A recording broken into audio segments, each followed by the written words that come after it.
الحمد لله رب العالمين والعاقبة للمتقين ونشهد أن لا إله إلا الله وحده لا شريك له ونشهد أن سيدنا وسندنا ومولانا وملجأنا ومأوانا وطبيبنا وطبيب قلوبنا محمدا عبده ورسوله أما بعد فأعوذ بالله من الشيطان الرجيم بسم الله الرحمن الرحيم يا بني إسرائيل اذكروا نعمتي التي أنعمت عليكم وأوفوا بعهدي أوف بعهدكم وإياي فارهبون وآمنوا بما أنزلت مصدقا لما معكم ولا تكونوا أول كافر به ولا تشتروا بآياتي ثمنا قليلا وإياي فاتقون ولا تلبسوا الحق بالباطل وتكتموا الحق وأنتم تعلمون صدق الله مولانا العظيم وبلغنا رسوله النبي الكريم الأمين الرؤوف الرحيم إن الله وملائكته يصلون على النبي يا أيها الذين آمنوا صلوا عليه وسلموا تسليما درود شریف اللهم صل وسلم على سيدنا ونبينا ومولانا محمد وعلى آل سيدنا ونبينا ومولانا محمد وبارك وسلم وصل عليه الصلاة والسلام عليك يا سيدي يا رسول الله وعلى آلك وأصحابك يا سيدي يا حبيب الله الصلاة والسلام عليك يا شفيع المذنبين وعلى آلك وأصحابك يا سيدي يا رحمة للعالمين حمد و صلات کے بعد میرے انتہائی قابل احترام دینی اور یقینی دوستوں، بھائیوں اور بزرگوں، آج کا درس قرآن مجید انشاءاللہ العزیز سورہ بقرہ کی آیہ کریمہ نمبر 40 سے لے کر تو آیہ کریمہ نمبر 42 کے مضامین پر مشتمل ہوگا۔ دعا کریں رب العالمین قرآن مجید کا صحیح فہم ہمیں نصیب فرمائے اور اس پر عمل کرنے کی توفیق اللہ تعالی ہمیں مرحمت فرمائے۔ ارشاد باری تعالی ہے یا بنی اسرائیل اذکروا نعمتی التی انعمت علیکم، اے اولاد یعقوب میری اس نعمت کو یاد کرو جو میں نے تمہیں عطا فرمائی ہے، وَأَوْفُوا بِعَهْدِي اور میرے وعدے کو تم پورا کرو، اوف بعہدکم میں تمہارے ساتھ جو وعدہ کیا اس کو پورا کروں گا، وَإِيَّايَ فَارْهَبُونَ اور مجھ ہی سے ڈرو، وَآمِنُوا بِمَا أَنزَلْتُ مُصَدِّقًا لِمَا مَعَكُمْ اور ایمان لاؤ اس کے ساتھ جو میں نے نازل کیا اور اس کی صفت یہ ہے کہ وہ تصدیق کرنے والا ہے اس کی جو تمہارے پاس ہے. وَلَا تَكُونُوا أَوَّلَ كَافِرٍ بِهِ، اور سب سے پہلے اس کا انکار کرنے والے نہ بنو. وَلَا تَشْتَرُوا بِآيَاتِي ثَمَنًا قَلِيلًا، اور میری آیتوں کو حقیر داموں کے عوض فروخت نہ کرو. وَإِيَّايَ فَاتَّقُونِ، تقوی صرف مجھ ہی سے اختیار کرو. وَلَا تَلْبِسُوا الْحَقَّ بِالْبَاطِلِ وَتَكْتُمُوا الْحَقَّ وَأَنْتُمْ تَعْلَمُونَ، اور حق کو باطل کے ساتھ خلط ملط نہ کرو، گڈ مڈ نہ کرو، اور حق کو چھپاؤ بھی نہ. وَأَنْتُمْ تَعْلَمُونَ، حالانکہ تم جانتے ہو. آیات کریمات کا ترجمہ سماعت کر لینے کے بعد میں آپ کی توجہ چاہوں گا. قرآن مجید میں ان آیات سے پہلے عام نعمتوں کو بیان کیا گیا. وہ عمومی نعمتیں جو اللہ تعالیٰ نے تمام انسانوں کو عطا فرمائی ہیں، وہ تمام کی تمام اللہ نے بیان فرمائی. اور ان آیات کریمات کے اندر وہ خصوصی نعمتیں جو بنو اسرائیل یعنی یہود اور نصارہ کو اللہ نے عطا فرمائی، ان کا یہاں ذکر کیا گیا. سوال یہ پیدا ہوتا ہے کہ یہاں خاص طور پر یہود اور نصارہ اور بنو اسرائیل کا ذکر کیوں کیا گیا؟ اس میں حکمت کیا ہے؟ اس کی وجہ کیا ہے؟ تو اس کے جواب میں یہ بات آپ کے سامنے لانا چاہوں گا کہ عربستان کے اندر، جزیرہ عرب کے اندر جتنی قدر و قیمت اسلام کے آنے سے پہلے یہود کی تھی، وہ کسی دوسری قوم کی نہیں تھی. اور اس کی وجہ یہ تھی کہ یہ لوگ اہل کتاب تھے، اور اہل کتاب ہونے کی وجہ سے لوگ ان کے ساتھ عقیدت رکھا کرتے تھے، اور عقیدت اور محبت کی وجہ سے لوگ ان کی تعظیم کیا کرتے تھے، ان کی عزت کیا کرتے تھے. اور اس وجہ سے بھی لوگ یہود اور نصارہ کا احترام کیا کرتے تھے کہ یہ لوگ تورات جاننے والے تھے اور انجیل جاننے والے تھے. گویا تورات اور انجیل کا علم ان کے پاس تھا، اور اس علم کی وجہ سے لوگ ان کی عزت کیا کرتے تھے. اور یہ ضروری تھا کہ جب حضور علیہ الصلوۃ والسلام تشریف فرما ہوئے اور دین اسلام کی تبلیغ اور ترویج کا کام آپ نے شروع فرمایا، تو یہ جو قوم تھی یہود اور نصارہ، یہ دونوں قومیں ضروری تھا کہ ان کو اسلام کی تبلیغ کی جائے تاکہ یہ لوگ نور اسلام کو قبول کریں، پیغام اسلام کو قبول کریں. اس کی وجہ یہ تھی کہ اگر یہ قبول نہ کرتے، اور جیسا کہ تاریخ اور سیر کی کتابیں اس بات پر گواہ ہیں کہ کچھ قبائل عرب کے ایسے تھے جن کی شرط یہ تھی کہ ہم اسلام اور ایمان اس شرط پر قبول کریں گے کہ اہل کتاب یعنی یہود اور نصارہ پہلے اس دین کو قبول کریں، اس لیے کہ ہمارے اندر زیادہ تعظیم اور عزت والی قومیں یہ ہیں. اگر یہ لوگ آپ کے دین کو قبول کر لیتے ہیں، اسلام کو قبول کر لیتے ہیں، تو ہم تیار ہیں. اس لیے ضروری تھا کہ انہیں سب سے پہلے اسلام کی تبلیغ کی جاتی. اور آپ یہ بھی جانتے ہیں کہ یہ ایسی قومیں تھیں کہ رسول کریم علیہ الصلوۃ والسلام کی آمد سے پہلے اور آپ کے مولود مسعود سے پہلے یہ لوگ حضور علیہ الصلوۃ والسلام کا نام لے کر کے اللہ کی بارگاہ میں دعائیں مانگا کرتے تھے.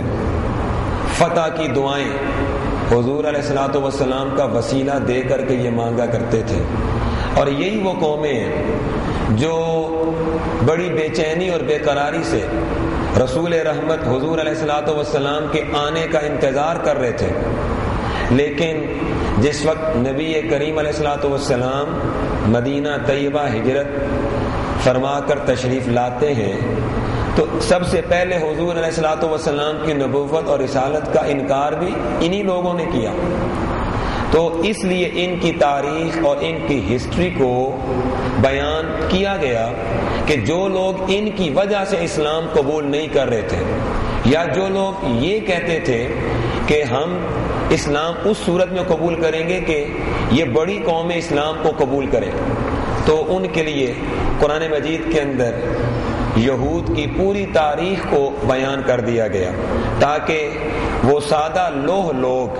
جو ان کو بڑی عزت دیا کرتے تھے، بڑی ان کی تعظیم کیا کرتے تھے، انہیں پتہ چلے کہ یہ یہودی جو ہیں ان کے آباء و اجداد کیسے تھے، ان کا کردار کیسا تھا، ان کے کام کیسے تھے، ان کی تاریخ کیا تھی، انہوں نے کیا کرتوت کیے. بلا شبہ اس میں کوئی شک نہیں کہ یہود اور نصارہ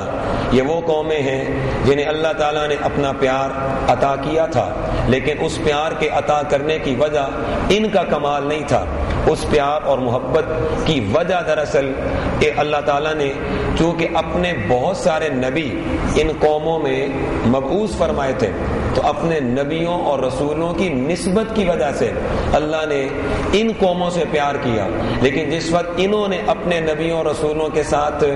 وہ سلوک کیا جو انسان پڑھے تو اس کے رونگٹے کھڑے ہو جاتے ہیں. مثال کے طور پر زکریا علیہ السلام کو شہید کیا. مثال کے طور پر کچھ انبیاء ایسے بھی ہیں کہ جن کے اوپر تانے کسے ان لوگوں نے اور اذیت کی انتہا کر دی. جس وقت انہوں نے نبیوں اور رسولوں کے ساتھ اس طرح کا سلوک روا رکھا تو اللہ رب العالمین نے نبیوں اور رسولوں کی گستاخی اور توہین کی وجہ سے ان کو اپنے غضب کا مستحق بنا دیا اور اللہ نے ان پر اپنا غضب نازل کیا، اور یہ اس قدر ذلیل ہوئے کہ آج ان سے زیادہ ذلیل قوم دنیا میں کوئی نہیں ہے. یہاں میں یہ بھی عرض کرنا چاہوں گا کہ رسول کریم علیہ الصلاۃ والسلام کی رسالت اور نبوت کا یہ لوگ تو انتظار کر رہے تھے اور بڑی بے چینی سے انہیں انتظار تھا کہ مصطفیٰ کریم تشریف لائیں اور وہ دنیا میں پیدا ہوں. لیکن اس کی کیا وجہ ہے کہ جب حضور پیدا ہو گئے، دنیا میں تشریف لے آئے، پھر آپ مکہ سے مدینہ منورہ ہجرت کر کے آپ تشریف فرما ہو گئے تو انہوں نے انکار کر دیا. اس کی سب سے بڑی حکمت جو قرآن نے بیان کی اصل میں وجہ یہ تھی کہ ان لوگوں کو اپنے دنیاوی فائدے اور منفعتیں اور نفع وہ کم ہوتے دکھائی دیے، ختم ہوتے دکھائی دیے، جس کی بنا پر انہوں نے رسول کریم علیہ الصلوۃ والسلام کی رسالت سے انکار کر دیا. آگے چل کر میں باقاعدہ حوالہ دے کر آپ کے سامنے یہ بات لاؤں گا کہ کس طرح یہودی اپنے عام لوگوں سے رشوتیں لے کر کے تو تورات کی آیتوں کے معنی تبدیل کر دیا کرتے تھے، اور کس طرح وہ لوگ پیسے لے کر کے پیسوں کے بدلے وہ تورات کی آیات کی تشریح اپنی مرضی سے وہ کیا کرتے تھے اور وہ حق کو چھپا جاتے. رسول رحمت حضور علیہ الصلوۃ والسلام کی جو پیشن گوئیاں تورات میں ذکر کی گئی ہیں، نبی پاک حضور علیہ الصلوۃ والسلام کے حوالے سے جو پیشن گوئیاں انجیل میں بیان کی گئی وہ کس طرح انہیں چھپایا کرتے تھے، کس طرح ان کے اوپر ہاتھ رکھا کرتے تھے، وہ میں آگے چل کر کے بیان کروں گا. آیات کریمات میں سب سے پہلی آیت جو ہمارے سامنے ہے وہ یہ ہے کہ رب العالمین نے فرمایا کہ اے بنو اسرائیل یاد کرو میری اس نعمت کو جو میں نے تمہیں عطا فرمائی. تو یہاں سوال یہ پیدا ہوتا ہے کہ رب ذوالجلال نے کیا بنو اسرائیل کو ایک نعمت عطا فرمائی تھی یا ایک سے زیادہ نعمتیں عطا فرمائی تھی؟ تو جناب اس کا جواب یہ ہے کہ رب ذوالجلال نے تو ایک سے زیادہ انعامات انہیں عطا فرمائے. ایک نعمت تو اللہ نے عطا فرمائی نہیں تھی، لیکن اس کے باوجود خالق کائنات نے یہ نہیں فرمایا کہ اے بنو اسرائیل تم میرے انعامات کو یاد کرو، میری نعمتوں کو یاد کرو، بلکہ فرمایا کہ میری اس نعمت کو یاد کرو. اب اللہ نے انہیں بے شمار نعمتیں عطا فرمائی، لیکن بے شمار نعمتوں کو ذکر کرنے کی بجائے خالق کائنات نے فرمایا کہ میری ایک نعمت کو یاد کرو، میری ایک نعمت کو یاد کرو۔ اس میں کیا حکمت ہے یا اس کا کیا جواب ہو سکتا ہے کہ میری ایک نعمت کو یاد کرو؟ تو جناب اس پر میں یہ عرض کرنا چاہوں گا کہ مفسرین نے اگرچہ اس بات کو بھی بیان کیا ہے اور اس کی طرف اشارہ بھی کیا ہے کہ ایک نعمت یہاں جو کہا گیا اس کو یاد کرو، اس کی وجہ یہ تھی کہ رب ذوالجلال کی سب سے بڑی نعمت، اس کی نعمتوں میں سے وہ نبی کریم علیہ الصلوۃ والسلام کا وجود ہے، حضور علیہ الصلوۃ والسلام کی ذات ہے، رسول کریم علیہ الصلوۃ والسلام کی رسالت ہے، حضور علیہ الصلوۃ والسلام کی نبوت ہے۔ تو نبی کریم حضور علیہ الصلوۃ والسلام کا وجود سب سے بڑی نعمت ہے۔ اور میں پچھلے درس میں یہ بات بیان کر چکا ہوں کہ رب العالمین نے یہ فرمایا تھا نا کہ اے آدم، وہ نام جو تو نے میری بارگاہ میں وسیلہ بنا کر کے پیش کیا، محمد عربی صلی اللہ علیہ وآلہ وسلم، وہ اس قدر محترم ہے کہ اگر میں انہیں پیدا نہ کرتا تو میں اے آدم تمہیں بھی پیدا نہ کرتا۔ اور اس معنی کی کچھ اور احادیث بھی ہیں، مثلا ایک حدیث یہ ہے کہ رب العالمین نے ارشاد فرمایا کہ لولا کا لما اظہرت الربوبیہ، اے محبوب اگر میں آپ کو پیدا نہ کرتا تو میں اپنا رب ہونا ظاہر نہ کرتا۔ یا اسی طرح ایک اور حدیث میں نے پڑھی کہ رب العالمین نے فرمایا کہ اگر اے محبوب میں آپ کو پیدا نہ کرتا تو میں زمین نہ بناتا، میں آسمان نہ بناتا۔ اس کا مفہوم یہ ہے، اس کا معنی یہ ہے کہ اصل نعمت اس کائنات میں بسنے والے انسانوں کے لیے وہ نبی کریم علیہ الصلوۃ والسلام کا وجود ہے، رسول کریم علیہ الصلوۃ والسلام کا وجود ہے۔ تو اللہ رب العالمین نے فرمایا کہ تمام نعمتوں کو یاد کرنے کی بجائے میری ایک نعمت کو یاد کر لو، اور وہ میرا رسول ہے، کہ ان کے وسیلے اور ان کی نسبت کے صدقے میں اے لوگوں میں نے تمہیں کتنی نعمتوں سے مالا مال کیا ہے، تمہیں زندگی دی ان کی نسبت سے، اور تمہیں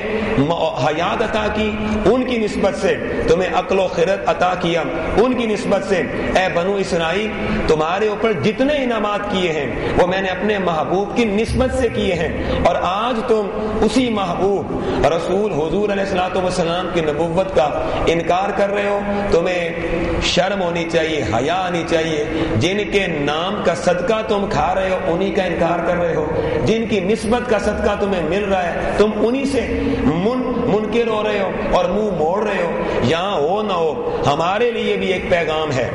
کہ اگر اولاد یعقوب یعنی یہود اور نصارہ وہ نبی کریم علیہ الصلوۃ والسلام کی نسبت کے صدقے میں اللہ کے انعامات انہیں عطا ہوئے اور انہوں نے حضور علیہ السلام کو ماننے سے انکار کر دیا تو اللہ نے ساری نعمتیں واپس لے لی۔ تو اے مسلمانوں، تمہیں یہ ماننا چاہیے کہ تمہیں عزت دی ہے، تمہیں غلبہ دیا ہے، تمہیں قوت دی ہے، تمہیں اللہ تعالیٰ نے طاقت دی ہے، تمہیں اللہ تعالیٰ نے قوموں کے اوپر فتح عطا کی ہے، دنیا میں حکومتیں عطا کی ہیں۔ یہ ساری نعمتیں یہ تمہارے کمال کی وجہ سے نہیں ہیں، حقیقت میں یہ ساری نعمتیں مسلمانوں نبی پاک علیہ الصلوۃ والسلام کی نسبت کے صدقے میں اللہ نے عطا کی ہیں۔ لہذا آج حضور علیہ الصلوۃ والسلام کے ساتھ وفا نبھاؤ، نبی کریم علیہ الصلوۃ والسلام کے دین کے ساتھ، ان کی ذات کے ساتھ اپنا رشتہ مضبوط کرو تاکہ اللہ مزید تمہیں نعمتیں عطا فرمائے اور تمہیں نعمتیں عطا فرمائے۔ یہاں ایک بات اور بھی آپ کے سامنے لانا چاہوں گا کہ وہ کون سی انعامات تھے اور کون سی نعمتیں تھیں جو اللہ رب العالمین نے بنو اسرائیل کو عطا فرمائے، وہ خاص نعمتیں۔ پہلی بات کہ یہ یہودی، یہ بنو اسرائیل، یہ تو فرعون کے غلام تھے، فرعون نے ان کے وطن پہ قبضہ کیا تھا اور ان کے وطن پہ قبضہ کر کے انہیں وہاں سے اپنے ملک میں لے گیا تھا، اور وہاں جا کر کے فرعون نے اس قوم کو اپنی غلامی میں لے لیا تھا، اپنا غلام بنا لیا تھا، اور فرعون کی جو قوم تھی اور فرعون کے جو سپاہی تھے اور خود فرعون وہ اس قوم سے بیگار کا کام لیا کرتا تھا. مطلب یہ ہے کہ کام ان سے لیتے تھے لیکن انہیں اس کے بدلے میں کوئی مزدوری نہیں ملتی تھی, انہیں کوئی پیسے نہیں دیے جاتے تھے. اور اس قوم کے بچوں پر, بوڑھوں پر اور عورتوں پر یہ پابندی تھی کہ وہ فرعون کے کام کریں گے اور فرعون کے جو حکومت کے لوگ ہیں ان کے وہ خدمتگار بنیں گے. اور یہی وجہ ہے کہ اگر اس قوم کے اندر کوئی بہت بوڑھا بھی ہو جاتا اور اس کی کمر بڑھاپے کی وجہ سے جھک جاتی, لیکن اس کے باوجود اس کو یہ اجازت نہ ہوتی تھی کہ وہ کام چھوڑ دے. اگر وہ کام کرتے کرتے تھک کر کے گر بھی جاتا اپنے بڑھاپے اور اپنی کمزوری کی وجہ سے, تو فرعون کے سپاہیوں کو یہ ہدایت ہوتی تھی کہ اس کے پیٹھ کو ننگا کر کے کوڑے مار مار کر کے لال کر دیا جائے. یہ اتنا بڑا ظلم تھا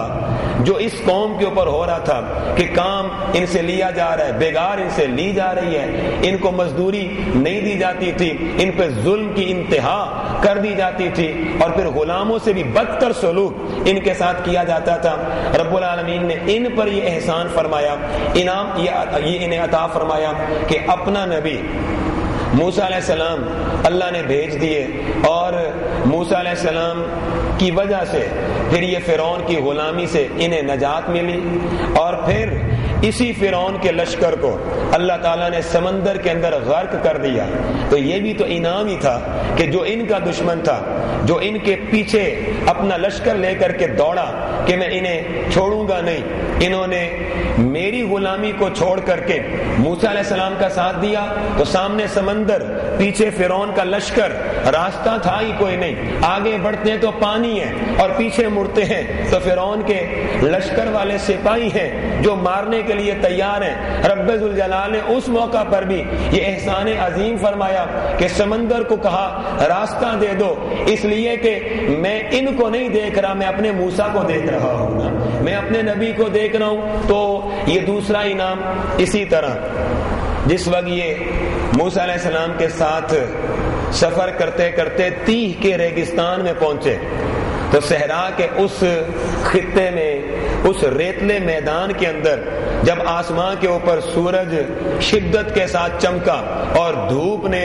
اپنا رنگ دکھایا تو گرمی انہیں لگی اور پھر اس میں پیاس سے یہ تڑپنے لگ گئے. ان نے کہا ہے موسیٰ ہمیں تو پیاس نے نڈھال کر دیا ہے اور یہاں تو دور دور تک پانی نظر نہیں آتا, تو ہم کیا کریں؟ تو اللہ رب العالمین نے اس موقع پر یہ تیسرا انعام فرمایا کہ اے موسیٰ آپ جہاں چاہتے ہیں اپنا عصا مار دیں, میں خدا آپ کے عصا کی نسبت سے وہیں سے چشمے نکال دوں گا پانی کے. اور آپ نے عصا مارا اور وہاں سے پھر پانی کے 12 چشمے نکلے, کیونکہ بنو اسرائیل کے 12 قبائل تھے, 12 برادریاں تھیں, تو اللہ نے ہر قبیلے کے لیے علیحدہ چشمہ نکال دیا تاکہ اپنے اپنے چشمے سے یہ لوگ پانی پئیں. یہ تیسرا انعام تھا. میں یہاں یہ بھی عرض کرنا چاہوں گا کہ وہ تو موسیٰ علیہ السلام تھے کہ اللہ نے ان کے عصا کی نسبت سے ان کی قوم کو 12 چشمے عطا کر دیے. تو یارو میرے مصطفیٰ کریم کا مقام تو اس سے بھی کئی درجے بڑا ہے. انہوں نے تو عصا مارا تھا اور پانی کے چشمے نکل آئے تھے زمین سے, اور زمین سے چشموں کا نکلنا یہ بھی معجزہ ہے, لیکن اس سے بڑا معجزہ یہ ہے کہ میرے آقا پانی کے مشکیزے کے اندر ہاتھ ڈال کر کے باہر نکالا کرتے تھے تو ان کی انگلیوں سے چشمے جاری ہو جایا کرتے تھے. یہ کتنا بڑا مقام ہے اور عظمت ہے. یہاں یہ عقیدہ بھی قرآن سکھاتا ہے کہ کسی کی نسبت سے اللہ عطا فرمائے تو یہ شرک نہیں ہوتا, اور اگر کسی کے وسیلے اور نسبت سے اس سے مانگ لیا جائے یہ بھی شرک نہیں ہوا کرتا ہے. اور یہاں عقیدہ بھی یہی سکھایا گیا کہ اے انسانوں تمہارے اندر کوئی کمال نہیں ہے, کمال آدم کا ہے, کمال نوح کا ہے, کمال موسیٰ کا ہے, کمال عیسیٰ کا ہے, اور کمال تاجدار انبیاء مصطفیٰ کریم علیہ الصلوۃ والسلام کا ہے.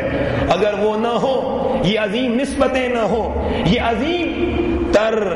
نسبتیں اگر نہ ہو تو تم کیا ہو؟ تمہاری حیثیت پر کاہ کی بھی نہیں ہے. تمہیں تو اللہ اس لیے نواز رہا ہے کہ تم اس کے محبوبوں کی نسبت کا دامن پکڑنے والے ہو. اور پھر ایک انعام اللہ نے ان کو یہ بھی عطا فرمایا کہ رب العالمین نے انہیں منو سلوہ بھی عطا فرمایا. جب اس ریگستان میں، اس صحرا میں ان کے پاس کھانے کو کچھ نہیں تھا. تو موسیٰ علیہ السلام نے کہا پریشان نہ ہو، میں کوئی بے اختیار نبی تھوڑا ہی ہوں. نبی ہوتا ہی وہ ہے جسے اللہ اختیارات سے نواز کر کے بھیجتا ہے. یہ تو میرے دور کے کسی فلسفی کا عقیدہ ہو سکتا ہے کہ نبی کا اختیار نہیں ہے، نبی کے اختیارات نہیں ہوتے، لیکن قرآن نے جو عقیدہ دیا وہ یہ نہیں ہے. قرآن کا عقیدہ یہ ہے کہ ہر نبی کو اللہ اختیارات دے کر بھیجتا ہے، اور سب سے زیادہ اختیارات اللہ نے اپنے محبوب کو عطا کیے ہیں، رسول کریم علیہ الصلوۃ والسلام کو عطا فرمائے ہیں. اور یہاں پھر یہ بھی عرض کرتا چلوں کہ بنو اسرائیل کے بارے میں جو خاص انعامات ہیں، میں پڑھ رہا تھا کہ ایک انعام اللہ نے انہیں یہ بھی عطا کیا کہ انسانی سر کے برابر ایک پتھر تھا جس کے بارے میں اللہ نے موسیٰ علیہ السلام کو حکم دیا کہ آپ جب چاہیں اس پتھر کو ہٹائیں تو اس کے نیچے سے آپ کو انشاءاللہ پانی ملے گا، اور آپ جب اس کو چاہیں گے پتھر کو ہٹائیں گے اس میں سے پانی نکل آئے گا. یہی وجہ ہے کہ جب بھی بنو اسرائیل کو پانی کی ضرورت پڑتی تو موسیٰ علیہ السلام فرماتے جاؤ اس پتھر کو ہٹا دو، نیچے سے پانی نکل آئے گا. اور جب پانی زیادہ ہوتا، اتنا زیادہ ہو جاتا کہ لوگ پریشان ہوتے کہ اب اس کے سامنے رکاوٹ کیسے ڈالیں، اس کو روکیں کیسے، تو موسیٰ علیہ السلام فرماتے اس پتھر کو پھر اسی جگہ رکھ دو، پانی خود بخود بند ہو جائے گا، پانی خود بخود سمٹ جائے گا. گویا نبی چاہے تو پانی نکلے، نبی چاہے تو پانی جاری ہو، چاہے تو پانی رک جائے، سمٹ جائے. معنی یہ ہے کہ زمین و آسمان میں اللہ نے کوئی چیز ایسی بنائی نہیں ہے کہ جو اس کی نبیوں اور اس کے رسولوں کی تابعداری نہ کرتی ہو، اطاعت نہ کرتی ہو. اللہ نے گویا یہ بھی فرما دیا کہ اگر پتھر کو میرا نبی عصا مار کے کہے، اگر میرا رسول موسیٰ ہو اور وہ پتھر پہ عصا مار کے کہے کہ پھٹ جا تو وہ پھٹ جائے، اس میں سے چشمے نکل آئیں، تو بے شعور بے علم جو کسی یونیورسٹی میں نہیں گیا، اگر وہ پتھر وہ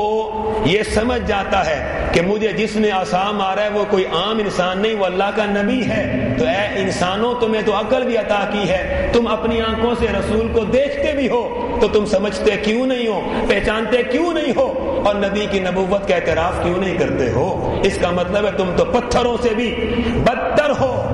اور پتھروں سے گرے ہوئے ہو. اور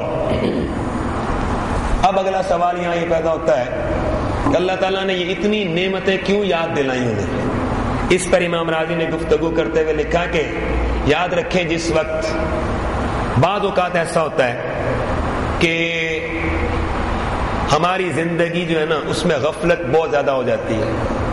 اور جتنی انسان کی زندگی میں غفلت زیادہ ہو جائے نا، غفلت کا مطلب یہ ہوتا ہے کہ دین سے دوری، اللہ تعالیٰ سے دور ہونا، نمازیں چھوڑ دینا، تلاوت چھوڑ دینا، دینی زندگی، روحانی زندگی، ایمانی زندگی کو چھوڑ دینا، یہ غفلت ہے. تو امام راضی فرماتے ہیں جب غفلت بہت زیادہ ہو جائے تو اللہ تعالیٰ کی نعمتوں کو یاد کیا کرو. بہت زیادہ غفلت ہو جائے نا، غفلت بہت زیادہ ہو جائے تو اللہ کی نعمتیں یاد کیا کرو کہ اللہ نے تمہیں کتنے احسانات سے نوازا ہے، کتنی نعمتوں سے نوازا ہے. کبھی سوچو آنکھیں نہ ہوں تو تم زندگی گزار سکتے ہو، تمہارے کان سلامت نہ ہو، تم سن نہ سکتے ہو تو تم کیا ہو. اور کبھی سوچو کہ ایک لمحے کے اندر ابھی اگر میری موت آ جائے، میری زبان ادھر ہی رک جائے، میں کیا کر سکتا ہوں؟ تو زندگی میرے لیے نعمت ہے، اور یہ تمام نعمتیں، یہ رزق، یہ کھانا، یہ پینا، یہ تمام چیزیں یاد کر لیا کرو. امام راضی فرماتے ہیں اللہ کی نعمتیں یاد کرنا شروع کرو تو آسمان والا اپنی رحمت کے دروازے کھول دیتا ہے اور پھر دل کے اوپر اس کے انوار نازل ہونے لگ جاتے ہیں. اس لیے کہا کہ نعمتیں یاد کرو، میرے احسانات یاد کرو. ویسے بھی آپ کو ایک بات بتاؤں، بغیر کسی مثال کے، ویسے اللہ تعالیٰ کی کسی بات کی مثال دینا تو ناممکن ہے، لیکن میں آپ کے سمجھانے کے لیے بات کرنے لگا ہوں. اللہ کی تو مثال ہے ہی نہیں نا، لیکن آپ کے سمجھانے کے لیے کہ اگر ایک بچہ اپنے باپ کے ہر حکم کی مخالفت کرے، ایک بیٹا اپنے باپ کی ہر بات کی مخالفت کرے اور وہ نہ مانے، تو بالآخر کیا ہوتا ہے؟ باپ اس کو بلاتا ہے اور بلا کر کے کہتا ہے کہ میرے بچے آج تو جوان ہو گیا ہے، تیرے اندر طاقت آ گئی ہے اور تو عالم بھی ہو گیا، تیری دنیا میں عزت بھی ہے، لوگ تجھے پہچانتے ہیں، لوگ تجھے علامہ کہتے ہیں، لوگ تجھے جناب شیخ المشائخ کہتے ہیں، لوگ تیرے ہاتھ چومتے ہیں، لیکن میرے بچے کیا تو وہ زمانہ بھول گیا کہ جب تو دنیا میں آیا تھا اور تو خود سے چل بھی نہیں سکتا تھا، تیرے باپ کا ہاتھ تھا نا، تیرے باپ کی انگلی تھی جس انگلی کا سہارا لے کر تو نے چلنا سیکھا، تیرا باپ ہی تو تھا جس نے اپنا پیٹ کاٹ کر تیرے لیے مزدوری کی، محنت کی، رات جاگ کر گزاری تاکہ میرے بچے کی زندگی آسان ہو جائے۔ آج میرے بچے تو جب اس قابل ہوا کہ لوگ تجھے پہچاننے لگے، لوگ تجھے مفکر کہیں، لوگ تجھے شیخ المشائخ کہیں، لوگ تجھے عزت سے نوازیں، تیرے ہاتھ چومیں، تو آج تو میرے سامنے میرے مقابلے میں کھڑا ہو گیا اور میری بات نہیں مانتا ہے۔ اور یاد تو کر کہ میری وجہ سے تجھے اللہ نے کتنی نعمتیں عطا کی ہیں، بلا تشبیہ بلا تمثیل۔ جس وقت رب کا بندہ اس کے احکام کی مخالفت کرے، دن رات اس کی معصیت میں گزارے، نافرمانیوں میں گزارے، تو آسمان والا حکم دیتا ہے کہ میری نعمتیں کھاتا ہے اور پھر میری مخالفت کرتا ہے، کھاتا بھی میرا ہے اور پھر مقابلے میں بھی میرے آتا ہے۔ اے میرے بندے، میری کوئی نعمت بھی اگر میں نے تجھے عطا کی ہے تو اس لیے نہیں دی ہے کہ میری نعمتیں کھا کر کے تو غرائے اور تو میرے مقابلے میں آئے۔ میں نے نعمتیں اس لیے دی ہیں کہ کھاتا جا، کھا میری نعمتیں اور مانتا میرے نبیوں کو جا، میرے رسولوں کو مانتا جا۔ یہ ہے ایمانی زندگی۔ اور ایک دوسری وجہ بھی امام راضی نے لکھی ہے کہ نعمتوں کو یاد کرنے کی ایک دوسری وجہ یہ بھی ہوتی ہے کہ جس وقت بندہ نعمتوں کو یاد کرے نا، تو نعمتیں یاد کرنے سے انسان کی نظر میں حیا آ جاتی ہے۔ حیا یہ آتی ہے کہ بندہ سوچتا تو ہے نا میں کتنا بے حیا ہوں، جس کا کھاتا ہوں اسی کے سامنے غراتا ہوں اور اسی کی نافرمانیاں کرتا ہوں۔ یہاں ایک بات آپ کے سامنے یہ لے آؤں کہ امام راضی رحمۃ اللہ علیہ نے یہاں ایک دلچسپ نکتہ لکھا۔ امام راضی یہ فرماتے ہیں کہ دیکھو، جیسے نبیوں میں اللہ تعالیٰ نے اپنے محبوب کو بڑا مقام عطا کیا نا، اسی طرح اللہ نے امتوں میں سے اپنے حبیب کی امت کو بھی اعلیٰ مقام عطا فرمایا ہے۔ اور پھر وہ کہتے ہیں کہ مثال اس کی، جب بنو اسرائیل کی باری آئی تو اللہ نے فرمایا کہ تم میری نعمتوں کو یاد کرو۔ بنو اسرائیل کو کہا کہ تم میری نعمتوں کا ذکر کرو، اور جب مصطفیٰ کریم کی امت کی باری آئی کہا فاذکرونی، تم میری نعمتوں کو نہیں تم مجھے یاد کرو۔ اس میں کیا حکمت ہے کہ بنو اسرائیل کو کہا تم میری نعمتوں کا ذکر کرو، اور مصطفیٰ کریم کی امت کو فرمایا کہ تم میری نعمتوں کا ذکر نہیں تم میری ذات کا ذکر کرو۔ تو امام راضی فرماتے ہیں اس کا مطلب یہ ہے کہ نعمتوں کا ذکر کرنے کا حکم اس لیے دیا بنو اسرائیل کو کہ اللہ تعالیٰ نے انہیں نعمتیں عطا فرما کر ان سے پیار کیا، تو اللہ نے فرمایا کہ جس طریقے سے جس طرح کا پیار میں نے تم سے کیا تم اس طرح کے پیار کا ذکر کرو۔ اور جب کہا کہ اے امت محمدی تم مجھے یاد کرو، تو معنی یہ ہوا کہ اے امت محمدی بنو اسرائیل کو نعمتیں دے کر ان سے پیار کیا ہے، لیکن تمہارا مقام یہ ہے کہ تمہیں تو میں نے اپنی خدائی عطا فرما دی ہے، اور اپنی میں نے تمام مخلوقات کی وہ جو، بلکہ میں اگر اس کو یوں بیان کرنا چاہوں کہ جس کا خدا ہو جائے اس کو کیا کمی ہو سکتی ہے۔ رب ذوالجلال نے فرمایا میں تمہارا بن گیا ہوں، میں تمہارا ہو گیا ہوں۔ تو یہ کتنا بڑا مقام ہے میرے دوستو، لیکن یہ مقام اس لیے ملا تھا کہ ہم مصطفیٰ کریم علیہ الصلوۃ والسلام کے اطاعت کرنے والے تھے۔ لیکن مجھے پھر وہ یاد پڑا وہ قول ایک صحابی کا، حضرت عبد الرحمن، غالباً حضرت عبد الرحمن ابن عوف یا حضرت ابو ذر غفاری ہیں، انہوں نے کہا تھا کہ میں تو وہ انسان ہوں کہ میرے اپنے ہاتھ میں مٹی کا ڈھیلا بھی اٹھا لوں تو اللہ کے فضل سے وہ بھی سونا بن جاتا ہے۔ تو یہ کیوں ہے؟ دراصل اس لیے کہ مصطفیٰ کریم کی تابعداری کا جو قلادہ ہے وہ انہوں نے اپنے گلے میں سجا لیا تھا، مصطفیٰ کریم کی غلامی کا ہار انہوں نے گلے میں سجایا تھا، اور یہی وجہ ہے رسول کریم علیہ الصلوۃ والسلام کی نسبت سے وہ لوگ جس وقت زندگی گزار رہے تھے تو اللہ نے کون سی ایسی نعمتیں جو انہیں عطا نہ فرمائی تھی۔ یہ نعمتیں، یہ اس کا کرم، یہ فضل، یہ رحمتیں، یہ اسی کے لیے ہیں جو اس کے محبوب کی اطاعت کرنے والا ہے۔ آگے فرمایا فرمایا وَأَوْفُوا بِعَهْدِي أُوفِ بِعَهْدِكُمْ، تو میرا وعدہ پورا کرو، میں تمہارا وعدہ پورا کروں گا۔ میں اختصار کے ساتھ آگے بڑھوں گا کہ یہ وعدہ کیا تھا۔ دراصل یہ وعدہ یہ تھا کہ رسول کریم علیہ الصلوۃ والسلام کی نبوت پر ایمان لاؤ گے، اور انہوں نے تو اللہ سے یہ وعدہ کیا تھا، اور انہوں نے ڈائریکٹ نہیں کیا تھا، اللہ نے ہر نبی کو یہ حکم دیا تھا کہ اپنی قوموں سے تم یہ وعدہ لو گے کہ وہ آخری نبی جب آئے گا تو تم اس پر ایمان لاؤ گے، ان کے دین کی مدد کرو گے، انہیں قوت دو گے۔ اور ہر نبی اپنی قوموں سے یہ وعدہ لیتے رہے، ہر رسول یہ وعدہ لیتے رہے۔ اللہ نے وہ وعدہ یاد دلایا کہ تمہارے نبیوں نے تم سے یہ وعدے لیے تھے، تو اب وہ وعدے تم بھول گئے۔ اب اللہ نے ان سے کیا وعدہ کیا تھا؟ حالانکہ اللہ کسی کے ساتھ وعدوں کا پابند نہیں ہے، لیکن اس نے اپنے ذمہ کرم پہ جو وعدہ لیا تھا وہ یہ تھا کہ تم میرے محبوب کے ساتھ وابستہ ہو جاؤ، تم یہ وعدہ پورا کرو، اور میں اپنے ذمہ کرم پہ یہ وعدہ لے رہا ہوں کہ میں تمہارے کندھوں پر جو گناہوں کے بوجھ ہے وہ دور کر دوں گا، اور تمہارے گلے میں جو انسانی غلامیوں کی زنجیریں ہیں اور تمہارے پیروں میں جو بیڑیاں ہیں وہ میں توڑ دوں گا، ختم کر دوں گا، اور تمہیں صحیح معنوں میں آزادی والی زندگی عطا فرما دوں گا۔ یہ تھا وہ وعدہ جو اللہ نے اپنے ذمہ کرم پہ لیا تھا۔ اور پھر میں کہوں گا کہ دنیا میں وہ شخص ہمیشہ روب سے اور غیرت سے جیتا ہے جو مصطفیٰ کریم کا سچا غلام بن جاتا ہے، اور جو حضور کا سچا غلام نہیں بنتا اس کے اندر سے روب ختم ہو جاتا ہے، دنیا سے ڈرتا ہے، وہ اس کے اندر خوف آ جاتا ہے، وہ خوشامد کرتا ہے، اور جناب وہ راتوں کو سوتا ہے تو اس کو نیند نہیں آتی ہے، اس کو نیند کی گولیاں کھانی پڑتی ہیں، کوئی اس کی بات نہیں مانتا۔ حضرت سفیان ثوری رحمت اللہ علیہ نے ایک موقع پر فرمایا تھا کہ جس روز مجھ سے ایک نماز چھوٹ جائے،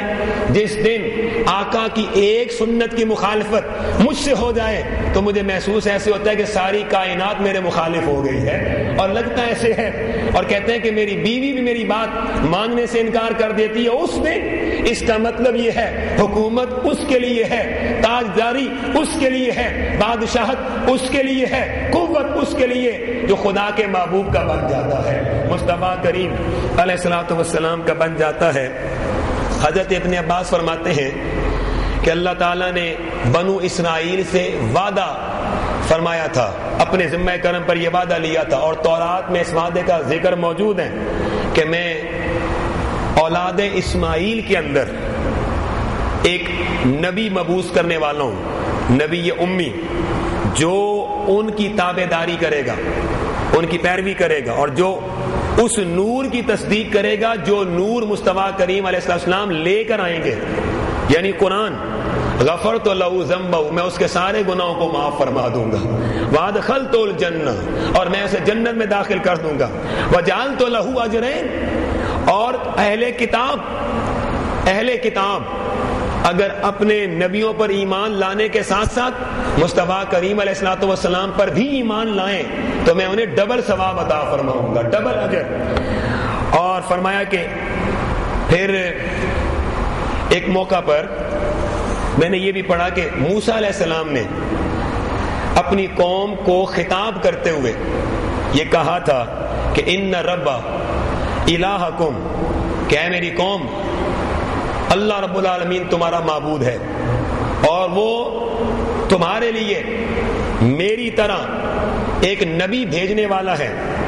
اور اللہ رب العالمین نے فرمایا ہے کہ جو اس نبی کی کلمات جو وہ میری طرف سے پیش کرے گا وہ نہیں سنے گا اور ان کی پیروی نہیں کرے گا تو میں خدا اس سے بدلہ لوں گا۔ جو میرے رسول کے کلمات نہیں سنے گا، ان کی باتیں نہیں سنے گا، اس لیے کہ موسیٰ علیہ السلام نے فرمایا کہ اللہ فرماتا ہے اس لیے کہ میرا وہ رسول وہ جو کچھ بھی کہے گا وہ اپنی مرضی سے نہیں کہے گا، میری وحی کے ساتھ کہے گا،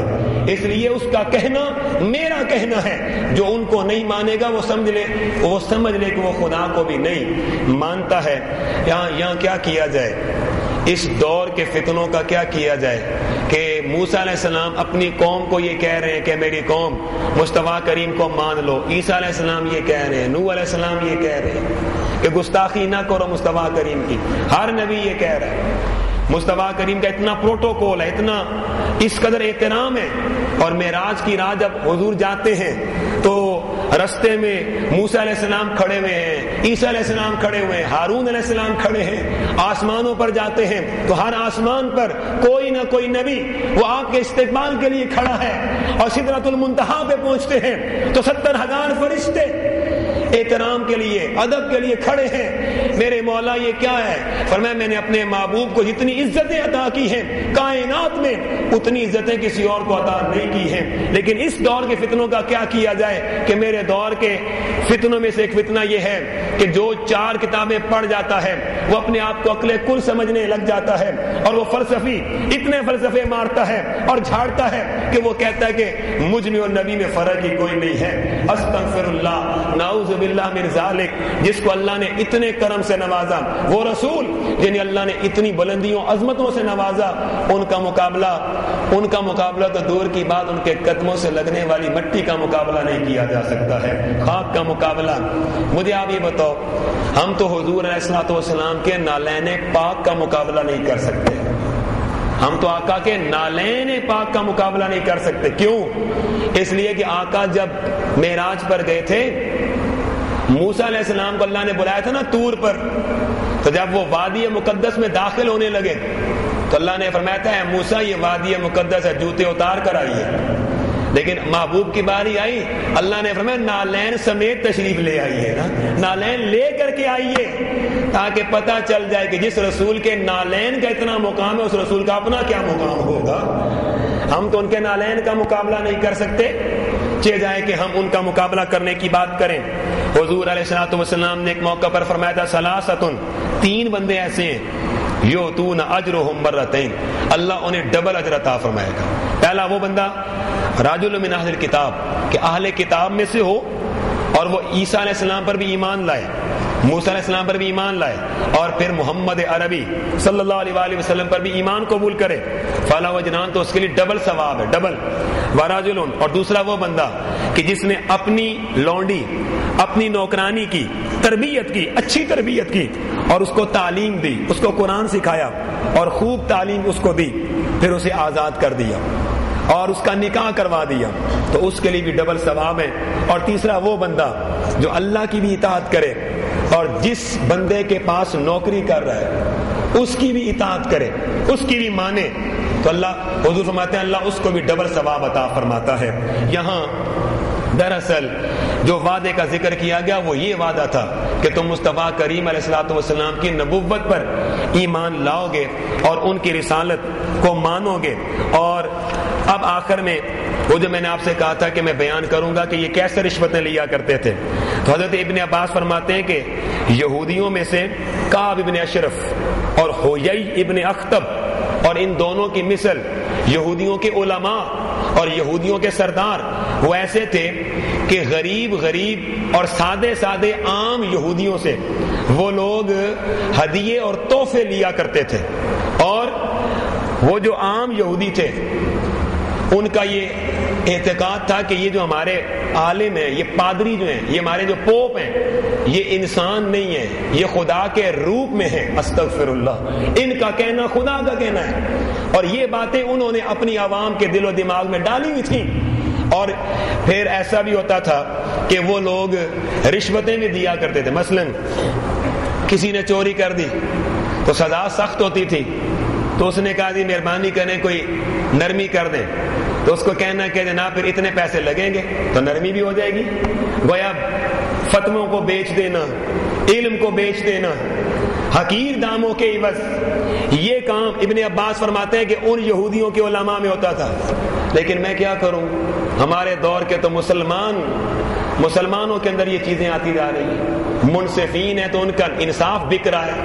وکیل ہیں تو ان کی وکالتیں بک رہی ہیں، صحافی ہیں تو ان کی صحافتیں بک رہی ہیں، اور جناب ادیب ہے تو ان کا ادب بک رہا ہے، اور مصنفین ہیں تو ان کی تحریریں بک رہی ہیں، اور مقررین ہیں تو ان کی تقریریں بک رہی ہیں. یہاں ہر چیز کے سودے ہو رہے ہیں، ہر چیز بیچی جا رہی ہے. صرف دنیا کے مال و منال کے لیے آسمان والے نے آواز ماری، ادھر مال و منال کے عوض بکنے والے تو بہت ہیں، کوئی میرے مصطفیٰ کی زلفوں کے بدلے میں بھی بکنے والا ہے، کوئی ان کی نگاہ ناز پر بھی بکنے والا ہے، کوئی ان کے ہاتھ میں ہاتھ دے کر بھی اپنی جان کا سودا کرنے والا ہے۔ تو بندو آؤ آج یہ عہد کرو، میرے مولا کوئی مال پہ بک گیا، کوئی دولت پہ بک گیا، کوئی زمین پہ بک گیا، کوئی کس پہ بک گیا، ہم تیرے محبوب کی زلفوں پہ بک چکے ہیں، تیرے نبی کے ہاتھ پر بک چکے ہیں، ہم نے اپنی جانوں کے سودے کر دیے ہیں۔ میرے مولا ہم وہی کریں گے جو تیرے نبی فرمائیں گے نا۔ رسول کریم علیہ الصلوۃ والسلام فرمائیں گے دعا کرو اللہ تعالیٰ ان باتوں پر عمل کی توفیق عطا فرمائے، اللہ میرا اور آپ کا حامی اور ناصر ہو، آمین۔ اللہم صلی وسلم علی سیدنا و نبینا مولانا محمد وعلی آل سیدنا و نبینا مولانا محمد وبارک وسلم وصلی علیہ۔ ربنا آتنا فی الدنیا حسنۃ وفی الآخرۃ حسنۃ وقنا عذاب النار وادخلنا الجنۃ مع الابرار یا عزیز یا غفار یا رب العالمین۔ سمعنا واطعنا غفرانک ربنا و الیک المصیر، آمین برحمتک یا ارحم الراحمین۔